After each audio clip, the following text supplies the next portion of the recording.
Hello दोस्तों, स्वागत है आपका हमारे चैनल में। तो आज के वीडियो में हम क्या करेंगे कि रिएक्ट नेटिव फोल्डर के जो स्ट्रक्चर है उसको एक्सप्लेन करेंगे कि जो हमारे रिएक्ट नेटिव जैसे ही हम रिएक्ट नेटिव की जो एक प्रोजेक्ट क्रिएट करते हैं CLI के साथ या एक्सपो के साथ, तो उसमें क्या होता है कि हमारे जो फोल्डर है उसके अंदर क्या होता है कि बहुत सारे ऐसे फोल्डर दिखते हैं जो हमें पता ही नहीं चलता कि कौन से फोल्डर किस काम के लिए यूज़ होता है। ठीक है, तो अगर आप बिगनर हो तो आपके लिए ये वीडियो बहुत ही यूज़फुल है। तो इस वीडियो को लाइक एंड हमारे चैनल को सब्सक्राइब जरूर करें सो डैट कि इस तरह के इंफॉर्मेटिव वीडियो आप तक आता रहे। तो सबसे पहले हम क्या करते हैं कि जो प्रोजेक्ट है, मैंने ये प्रोजेक्ट अभी स्क्रैच से CLI के थ्रू क्रिएट किया है और इसको मैंने VS कोड के अंदर ओपन किया है जस्ट आपको दिखाने के लिए कि कौन कौन से फोल्डर है। ठीक है, अब ये प्रोजेक्ट बिल्कुल ब्लैंक है, इसके अंदर जो एंट्री जो फाइल है app.tsx वो है। मैंने इसमें कुछ एडिशन ऐड नहीं किया, कुछ नहीं बनाया है, तो जस्ट बाय डिफ़ॉल्ट ये फोल्डर हमें CLI के अंदर मिला है। तो हम वन बाय वन सारे फोल्डर को देखते हैं कि कौन से फोल्डर का क्या काम है और कौन सी फोल्डर को हम इग्नोर कर सकते हैं। तो हम क्या करते हैं कि सबसे पहले हम जो ऊपर सबसे पहले ये जो हमारा दिख रहा है टेस्ट, ये टेस्ट वाले फोल्डर, इसके बारे में समझते हैं कि ये इसके अंदर क्यों बना है। ठीक है, तो सबसे पहले जो अंडरस्कोर टेस्ट्स वाले जो फोल्डर हैं ये मोस्टली तब यूज़ होता है, मतलब ये टेस्टिंग पर्पज़ के लिए यूज़ होता है। ठीक है, यहाँ पे आप टेस्ट केस जो लिखते हो, ठीक है, तो वो इसके अंदर लिखा जाता है, ऐप डॉट इसके अंदर टेस्ट केस लिखा जाता है। ठीक है, बट यदि आप बिगिनर हो तो इसको आप इग्नोर कर सकते हो, स्टार्टिंग में इसका कोई मतलब यूज़ नहीं है, इसको आप इग्नोर कर सकते हो इस चीज़ को। ठीक है, मोस्टली इसका यूज़ टेस्टिंग पर्पज़ के लिए होता है। ठीक है, यदि कोई टेस्ट केस बनाना हो तो इसके अंदर हम ऐड करते हैं स्क्रिप्ट। ओके, उसके बाद है हमारा डॉट बंडल। ठीक है, ये डॉट बंडल क्या है और क्यों काम आता है, ये मतलब क्यों इसके अंदर पड़ा हुआ है। ठीक है, तो ये डॉट बंडल जो फोल्डर है इंटरनल यूज़ के लिए होता है, ये इंटरनल यूज़ के लिए होता है। मोस्टली क्या होता है कि रिएक्ट नेटिव ये बिल्ड सिस्टम यूज़ करता है। ठीक है, जब हम कोई बिल्ड वगैरह जो बनाते हैं ना, तो उस केस में क्या होता है कि जो बंडल है उसके अंदर कॉन्फ़िगरेशन होता है, तो वो इसको यूज़ करता है डॉट बंडल फोल्डर को। इसके अंदर क्या होता है कि एक कॉन्फ़िग नाम का फाइल होता है। ठीक है, इसका कुछ स्क्रिप्ट है, पाथ है। ठीक है, तो वो इसका यूज़ करते हैं। ठीक है, तो इसीलिए ये बंडल वाली जो फोल्डर है ये इसके अंदर है। ठीक है, इसके अंदर मैनुअली आप कोई चेंज या कुछ ऐड मत करना। ठीक है, अदरवाइज आपके प्रोजेक्ट है वो नहीं रन होगा, क्रैश हो जाएगा। ठीक है, तो अगला फोल्डर है हमारा एंड्रॉयड का। ठीक है, तो ये फोल्डर क्या, ये एंड्रॉयड फोल्डर नेटिव फोल्डर है। इसमें क्या होता है कि जावा या कोटलिन का कोड होता है। एंड्रॉयड के अंदर क्या होता है कि नेटिव जो जावा या कोटलिन के अंदर जो हम नेटिव कोड लिखते हैं वो पूरा का पूरा एंड्रॉयड फोल्डर के अंदर होता है। ठीक है, जैसे कि APK बिल्ड भी यहीं से होती है। सपोज़ कि हमें एंड्रॉयड के लिए APK बनाना है। ठीक है, तो क्या होता है कि वो एंड्रॉयड फोल्डर से ही वो APK जनरेट होता है, इसीलिए वो एंड्रॉयड का फोल्डर है। इसके अंदर उसकी जो फाइल्स हैं बेसिक आप देख सकते हो जावा में बना हुआ है, तो ये सारे इसके अंदर है। ठीक है, तो इसीलिए एंड्रॉयड फोल्डर इम्पोर्टेंट है। ठीक है, बिकॉज हम रिएक्ट नेटिव में जावा एंड्रॉयड और iOS इन दोनों प्लेटफॉर्म के लिए एप्लीकेशन बनाते हैं, तो एंड्रॉयड और iOS दोनों के लिए मोस्ट इम्पोर्टेंट है। ठीक है,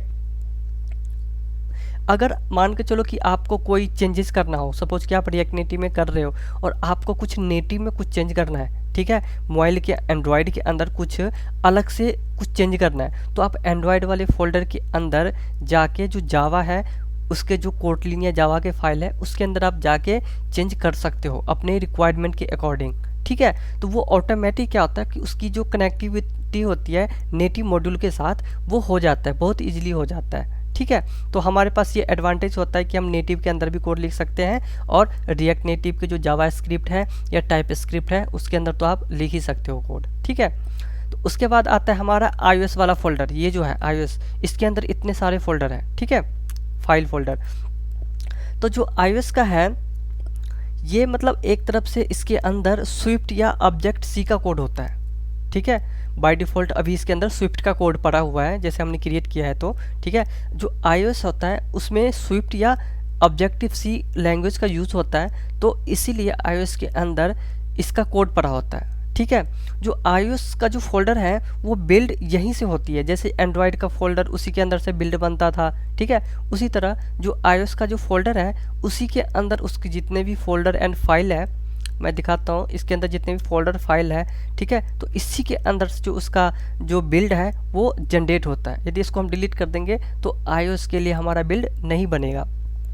मैक सिस्टम पे ये प्रॉपरली यूज़ होता है, जैसे कि हम एप्पल के लिए कोई एप्लीकेशन या सॉफ्टवेयर बनाएंगे तो इसको हमें क्या करना पड़ेगा, जो हमारा मैक सिस्टम होगा iOS का, ठीक है, तो उसके अंदर ये चलेगा। यदि आपके पास विंडो है तो उसके अंदर ये iOS रन नहीं करेगा, ठीक है, उसमें सिर्फ एंड्रॉयड रन करेगा। बट यदि आपके पास मैक सिस्टम है, ठीक है, तो उसमें एंड्रॉयड और iOS दोनों काम करेगा, ठीक है। अब अगला पॉइंट है हमारा नोड मॉड्यूल्स, ठीक है। तो नोड मॉड्यूल्स को हम सबसे हैवी फोल्डर बोलते हैं, ठीक है, बिकॉज इसके अंदर सारे डिपेंडेंसीज होते हैं, ऑटोमेटिक जनरेट होता है ये, ठीक है। कभी इसको एडिट मत करना, यदि रिक्वायरमेंट नहीं है कुछ तो इसको एडिट मत करना, ठीक है। अगर डिलीट हो जाए बाय मिस्टेक तो npm के साथ npm इंस्टॉल कमांड होता है, उसके साथ इसको आप रिकवर कर सकते हो, ठीक है। फॉर एग्जांपल मैं क्या करता हूँ कि जो हमारा नोड मॉड्यूल है इसको मैं डिलीट कर देता हूँ। ये देखो मैंने डिलीट कर दी नोड मॉड्यूल को, ये देखो नोड मॉड्यूल को डिलीट कर दे। अब मैं इस प्रोजेक्ट को यदि रन करूँगा तो ये प्रोजेक्ट रन नहीं होगा, क्योंकि इस नोड मॉड्यूल के अंदर इस प्रोजेक्ट के जितने भी पैकेज थे, सपोज कि हम यहाँ पे सेफ एरिया प्रोवाइडर यूज़ कर रहे हैं, स्टेटस बार यूज़ कर रहे हैं, ठीक है, ये ऐप कंटेंट यूज़ कर रहे हैं, मतलब जो भी मैं यूज़ कर रहा हूँ ये सारा कुछ नोड मॉड्यूल के अंदर था और उसको मैंने डिलीट कर दी, ठीक है। तो जैसे मैं इसको बिल्ड बनाऊंगा, रन करूंगा और बिल्ड के लिए वो सिंक होगा तो वो उसको नहीं मिलेगा, तो वो एरर दे देगा, ठीक है। अब इस चीज़ हमारा जो नोड मॉड्यूल था वो डिलीट हो चुका है, ठीक है। तो इसको हम रिकवर कैसे करेंगे, तो इसके लिए कुछ नहीं, सिंपल सा कमांड है npm इंस्टॉल, ठीक है, इस तरह से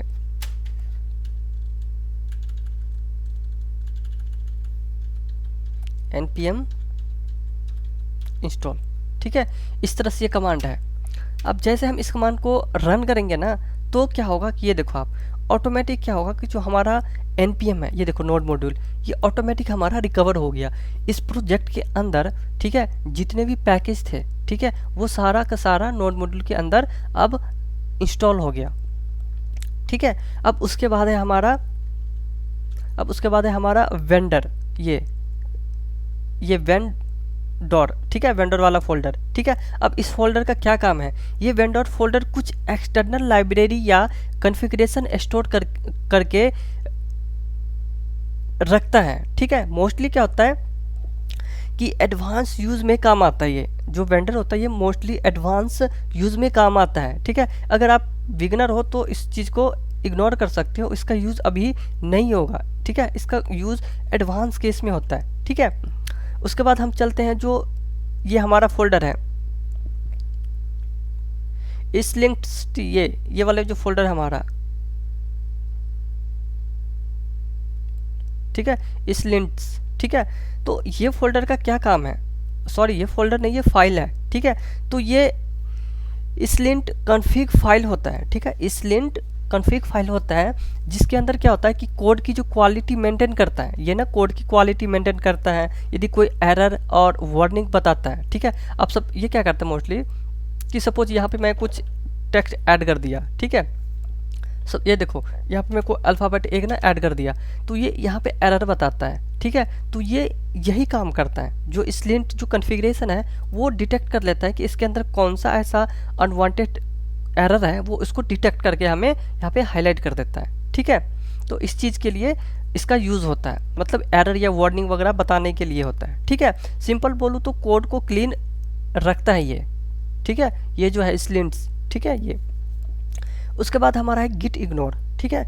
तो ये गिट इग्नोर है, .git ignore, ये गिट के लिए इम्पोर्टेंट फाइल होता है, ठीक है। इसमें डिफाइन होता है कि कौन कौन से फाइल गिट में पुश नहीं होगा, ठीक है। इसके अंदर क्या होता है कि सपोज मैं इसको ओपन करूं तो इसमें आप देख सकते हो कि इसके अंदर जितने भी फाइल का जो नेम लिखा हुआ है, जो भी लिखा हुआ है, ये गिट के अंदर नहीं जाएगा। सपोज कि मैंने प्रोजेक्ट बनाया और उसको मैं चाहता हूँ कि गिट के ऊपर लेके जाऊँ, ठीक है, अपना प्रोजेक्ट को गिट के ऊपर स्टोर करके रख लो रिपोजिटरी को।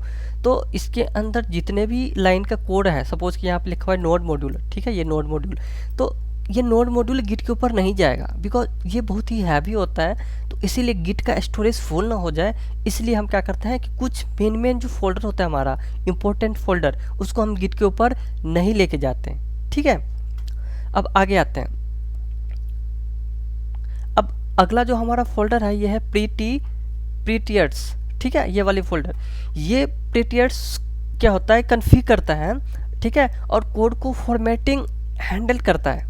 ठीक है, कोड को फॉर्मेट करने में, जैसे कि मान के चलो कि मैं यहाँ दिखाता हूँ कि सपोज कि ये लाइन है, ठीक है, यहाँ पे ये लिखा हुआ है, ठीक है, ये कोड ऐसे ऐसे है, इधर उधर है, ठीक है, कोई कोड इधर है, कोई इधर है, ठीक है, इस तरह से लिखा हुआ है। ठीक है, तो जो ये प्रीटिफाइड जो होता है ये क्या करता है, इसको फॉर्मेट करता है। सपोज मैं सेव करूँगा तो ये देखो ऑटोमेटिक क्या होता है, ये ऑटो फॉर्मेट हो जाता है। ठीक है, तो इस चीज़ के लिए ये यूज़ होता है, ये वाला जो फोल्डर था ये।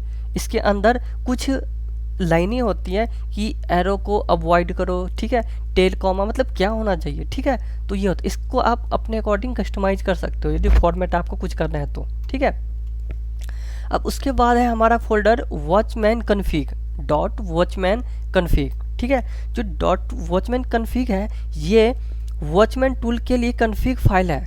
ठीक है, फाइल चेंजेस डिटेक्ट करने में हेल्प करता है ये। ठीक है, मोस्टली रिएक्ट नेटिव में इंटरनली यूज़ करता है। ये फाइल क्या करता है, रिएक्ट नेटिव इस फाइल को इंटरनली यूज़ करता है कि कोई फाइल में कुछ चेंजेस है कि नहीं। ठीक है, तो ये वॉचमैन कन्फिग ही डिटेक्ट करता है कि कौन सी फाइल में क्या चेंजेस हुआ है।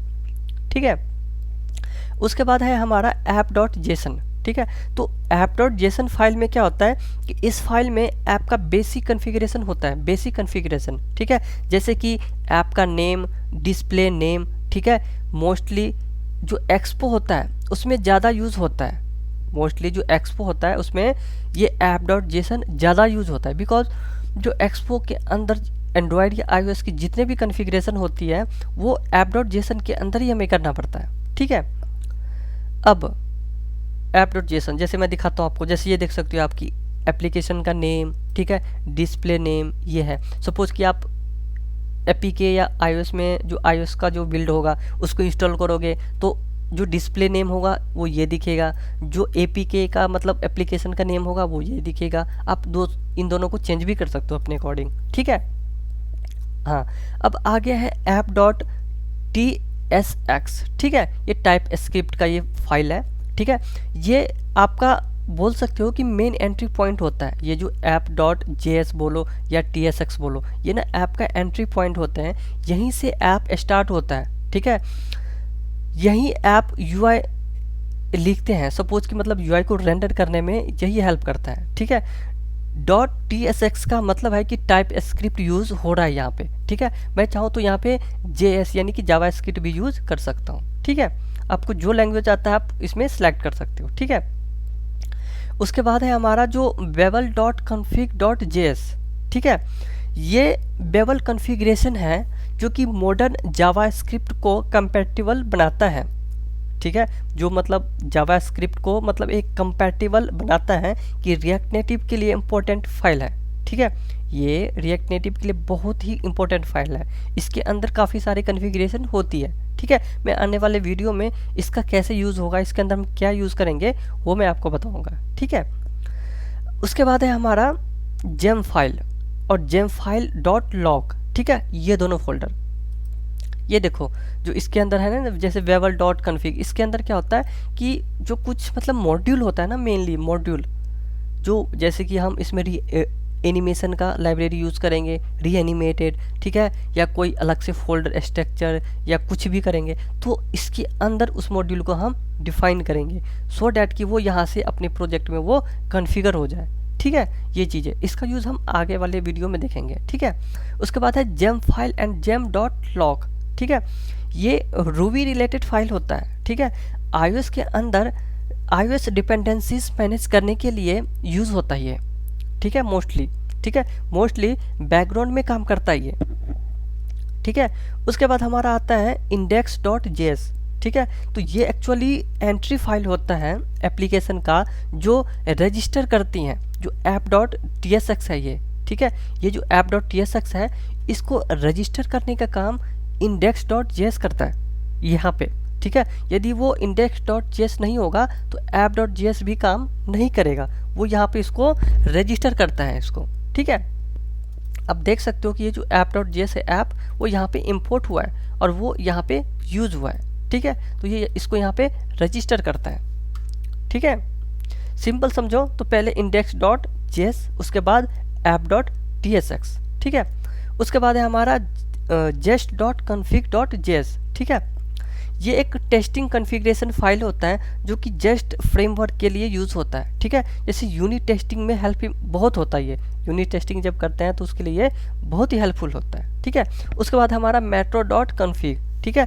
तो मेट्रो बंडल कॉन्फ़िग इसको बोलते हैं मोस्टली। तो ये रिएक्ट नेटिव का बंडलर होता है, ठीक है। जैसे कि जावास्क्रिप्ट कोड को बंडल करके ऐप रन करता है, ठीक है। अब सपोज कि मान के चलो कि हम जावास्क्रिप्ट में कोड लिख रहे हैं, प्रोजेक्ट बना रहे हैं, ठीक है। जब उसको हम रन करते हैं एंड्रॉयड या iOS में, तो इसी का काम होता है कि जो जावास्क्रिप्ट का कोड है उसको बंडल करके एप्लीकेशन को रियल डिवाइस में रन करना, ठीक है। ये काम होता है इसका, जो metro.config होता है इसका, ठीक है। उसके बाद हमारा है इसके अंदर package-log.json, ठीक है, या आप बोल सकते हो कि package.json, ये समझते हैं, ठीक है, ये समझते हैं, दोनों रिलेटेड है। तो सबसे इंपॉर्टेंट फाइल होता है ये package.json, ठीक है। इसके अंदर क्या होता है कि डिपेंडेंसीज, स्क्रिप्ट, प्रोजेक्ट के इन्फो, ठीक है। ये प्रोजेक्ट का एक तरफ से कंट्रोल सेंटर होता है, बोल सकते हो आप, ये कंट्रोल सेंटर होता है, ठीक है। इसके अंदर डिपेंडेंसीज हो गए, ठीक है, डेव डिपेंडेंसीज हो गए, ठीक है, स्क्रिप्ट हो गए इसके, ठीक है, एप्लीकेशन का नेम, वर्जन, एवरीथिंग, सारा कुछ इस फाइल के अंदर प्रेजेंट होता है, ठीक है। अगर ये वाली फाइल डिलीट हो जाए ना तो आपको पता ही नहीं चलेगा कि हमारे प्रोजेक्ट में क्या चीज़ रिक्वायर्ड है, कौन से पैकेज रिक्वायर्ड है, ठीक है। यदि package.json हमारे प्रोजेक्ट में ना हो तो नोड मॉड्यूल भी रिकवर नहीं हो सकता, बिकॉज इसके अंदर जितने भी पैकेज हैं उसी का इंफॉर्मेशन नोड मॉड्यूल्स के अंदर होते हैं, ठीक है। उसके बाद है हमारे ये package-log.json, ठीक है। ये डिपेंडेंसीज का एक्सट्रैक्ट वर्जन लॉग करता है, ठीक है। अब सपोज कि मान के चलो कि यहाँ पे मैंने इंस्टॉल किया है रिएक्ट डेट पिगर, ठीक है। तो इसका जो एक एक्सट्रैक्ट वर्जन होगा ना वो इसके अंदर होगा, ठीक है। इसके अंदर आप देख सकते हो, ये देखो इसका एक एक्सट्रैक्ट वर्जन इसके अंदर है, ठीक है। ये देखो इस तरह से, ठीक है। इसका एक पूरा प्रॉपर एक्सट्रैक्ट वर्जन होता है, इसके अंदर पूरे डिटेल्स, लिंक, पेलोड, मतलब क्या है सारा डिटेल्स इसके अंदर होता है हमारा, ठीक है। उसके बाद हमारा होता है ये readme.md, ठीक है। ये प्रोजेक्ट में मतलब डॉक्यूमेंटेशन के लिए होता है, ठीक है। इसके अंदर कुछ आप मतलब इंस्ट्रक्शन या कुछ भी इन्फो जो होता है वो आप इसके अंदर ऐड कर सकते हो, ठीक है। उसके बाद हमारा होता है tsconfig.json, ठीक है। टाइप स्क्रिप्ट के कॉन्फ़िगरेशन फाइल होता है ये, क्योंकि हमारा project by default type script में बना है तो इसीलिए यहाँ पे ts कॉन्फ़िगरेशन फाइल है, ठीक है। इसके अंदर टाइप स्क्रिप्ट का कॉन्फ़िगरेशन है, जैसे कि नोड मॉड्यूल, पोर्ट्स, ts या tsx, ठीक है, इस तरह से, ठीक है। तो टाइप चेकिंग और रूल डिफाइंड होता है इसके अंदर, ठीक है। मोस्टली टाइप चेक होता है इसके अंदर कि क्या टाइप है, और रूल भी डिफाइंड होता है, ठीक है। अगर आप टाइप स्क्रिप्ट यूज़ कर रहे हो तो इम्पोर्टेंट है आपके लिए, अगर आप जावा स्क्रिप्ट यूज़ करते हो तो ये इम्पोर्टेंट नहीं है, ठीक है। बट इस प्रोजेक्ट के अंदर आप टाइप स्क्रिप्ट और जावा स्क्रिप्ट और ts अब दोनों लिख सकते हो, ठीक है, दोनों काम करेगा, ठीक है। अब आपको रिएक्ट नेटिव का कंप्लीट फोल्डर स्ट्रक्चर क्लियर हो गया होगा आई थिंक, ठीक है। अब आप कॉन्फिडेंटली किसी भी फोल्डर को समझ सकते हो, ठीक है।